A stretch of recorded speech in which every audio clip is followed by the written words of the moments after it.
સુરતમાં પાલ અડાજણના ડિંડોલી પોલીસ મથકમાં ખંડણી મારામારી હત્યાના પ્રયાસના ગુનામાં સંડોવાયેલા આરોપીને ભાવનગરથી એલસીબી ઝોન 7ની ટીમે ઝડપી પાડ્યો હતો. સુરત પોલીસ કમિશનર અનુપસિંહ ગેહલોત અને અધિક પોલીસ કમિશનર મહેન્દ્ર બગડિયાની સૂચનાને લઈ નાયબ પોલીસ કમિશનર સૈફ અલી બારવાલાની એલસીબીની ટીમ નાસ્તા ફરતા આરોપીને ઝડપી પાડવા તપાસમાં હતી. ત્યારે ASI Rohitsinh, head constable Vijaydan અને પોલીસ કોન્સ્ટેબલ વિજયભાઈની ટીમે ગંભીર ગુનાઓમાં નાસ્તા ફરતા આરોપીની તપાસ કરી રહ્યા હતા. તે સમયે પોલીસ કોન્સ્ટેબલ જયભાઈને મળેલી બાતમીના આધારે પાલ પોલીસ મથકમાં, અડાજણ પોલીસ મથક અને ડિંડોલી પોલીસ મથકમાં ખંડણી મારામારી તથા હત્યાના પ્રયાસના ગુનામાં સંડોવાયેલા આરોપી ચિરાગ રેવાભાઈ મેરને ભાવનગર જિલ્લાના પરવાડા ગામ ખાતેથી ઝડપી પાડી સુરત લાવી તેની ધરપકડ કરી હતી.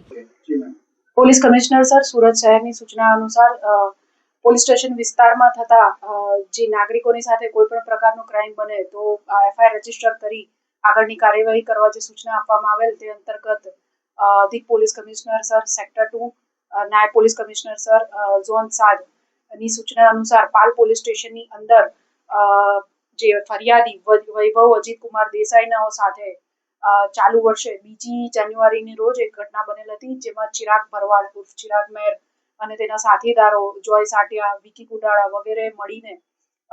જે ફરિયાદી છે એમને પોતાના મોબાઈલમાં એમના વોર ફોટા અન્ય સ્ત્રીઓ સાથેના બતાડી અને ધાક ધમકી આપી, સમાજમાં તેમની ઇજ્જત નહીં રહે એવી ધમકી આપી વિવિધ પ્રકારે એમને પાસેથી 15 લાખ રૂપિયાની માંગણી કરેલ અને એ જ સમયે તેમની પાસેથી જે વ્હીકલ હતું એમાંથી 3 લાખ રૂપિયા જેટલી કેશ રકમ પડાવી લીધેલ હતી. આ અંગે માર્ચ મહિનામાં ફરિયાદીએ પોલીસ સ્ટેશનનો સંપર્ક કરીને પોતાની ફરિયાદ આપતા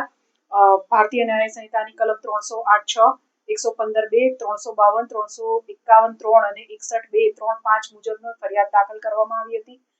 ત્યારબાદ આ કામના જે આરોપીઓ છે તેમની શોધખોળ ચાલુ કરવામાં આવેલ હતી. ટેકનિકલ સર્વેલન્સ અને હ્યુમન ઇન્ટેલિજન્સના આધારે ડીસીપી ઝોન 7 સાહેબની એલસીબીની ટીમ તથા અલગ અલગ પોલીસ સ્ટેશનોની સાથે બનાવેલી ઝોન 7ની સંયુક્ત ટીમ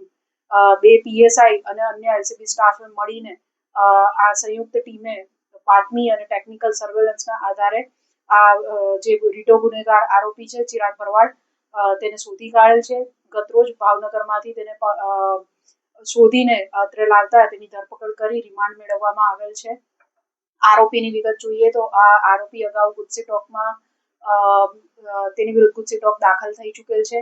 કુલ 25 થી વધારે ગુના સુરત શહેરની અંદર આ આરોપીની વિરુદ્ધ દાખલ થયેલા છે અને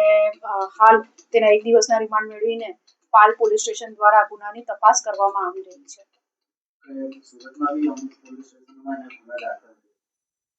ઘણા બધા પોલીસ સ્ટેશનની અંદર એના ગુના દાખલ છે અને સદર આરોપી ગુજસી ટોકમાં જે ઉત્તરાયણ પોલીસ સ્ટેશનની અંદર 37/2024 નંબરનો જે ગુનો હતો